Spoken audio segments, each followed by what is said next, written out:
kunsay mariatich taniw kusakit ipinakatakiw sakchakahaqi ampi kamachjaraki kunt eqeptis tasqkunaraki sutipasa apasaskchi uñikata hamcha ajanupasa hiwasankirham aymar haq kun aka anuchino ñakar warkatas ukatak tupast mayhaq tsispach kunarakiste mayh tuskireq heqereq sakpachaya niamuyaskite aymar hanaskik chukaja sutipaja niraki askik pachate hupapachpa hiskachashampi kitis ipej aka aymaria tichirinakat ipitanja hanukaja arsutapachi ipin arsutaj kamsapajas más manakaj.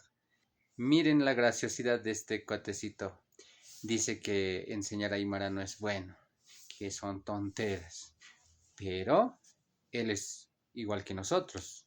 Su apellido, Aymar, es decir, con ese criterio, su apellido debe ser algo no bueno y tal vez es tontera también porque corresponde al mismo idioma.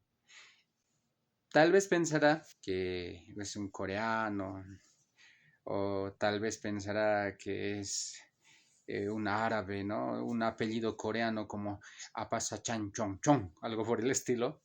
O Apasa Hala, Hala Hala, árabe.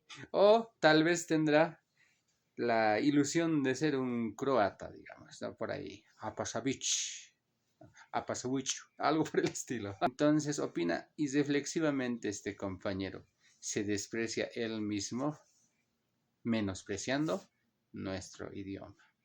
Hay muchos descaseados de ese tipo.